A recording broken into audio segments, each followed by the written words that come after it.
আজকে আমি করব আর মাছ।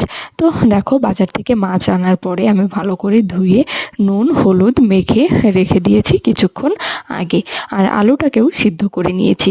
তো দেখো কড়াই গরম হলে কড়াইয়ে তেল দিয়ে একটু জিরে ফোড়ন দিয়ে নিয়েছি, আর এদিকে মশলাটাও করে নিয়েছি আমি। একটু কাঁচা লঙ্কা, আদা রসুন পেঁয়াজ টমেটো এগুলো, কেন কি আমার ভাজা জিরের গুঁড়ো রয়েছে, গুঁড়ো দিয়েই করব আজকে। তো দেখো মশলাটা কষিয়ে নিয়েছি, আর শুকনো লঙ্কাটা দিইনি, ফোড়নেও দিইনি আর পেস্ট করেও দিইনি, কেন কি আমরা শুকনো লঙ্কাটা খাই না, আর ফোড়ন খাই শুধু চিকেনে, খুব কম খাই ফোড়ন। তো দেখো মশলাটা আমি কষিয়ে নিয়েছি, তার মধ্যে দিয়ে দেবো আমি কাঁচা মাছ, আর কিছুক্ষণ নাড়াচাড়া করে নেওয়ার পরে আমি দিয়ে দেব আলু, সিদ্ধ করা আলু। তো আলু দিয়ে দেখো আমি এগুলোকে ভালো করে কষিয়ে নেব, নেড়ে চেড়ে কষিয়ে নেব।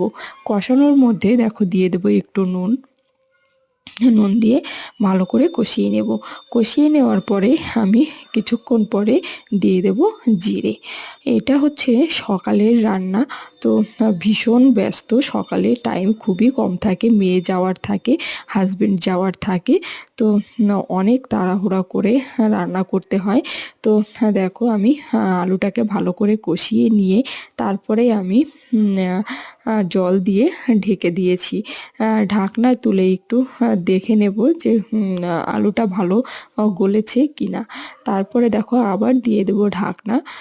কিছুক্ষণ পরে ঢাকনা তুলে আমি দিয়ে দেবো একটু ধনে পাতা। তো ধনে পাতা দেওয়ার পরে আবার একটু ঢেকে দেব, কেন কি ধনে পাতাটা টাটকা থাকলে আমার একদমই ভালো লাগে না। তো দেখো ঢাকনা তুলে নিয়ে আবার আমি তার মধ্যে একটু জিরের গুঁড়ো আর একটু গরম মশলা দিয়ে আমি নামিয়ে নেব। এই যে গরম গরম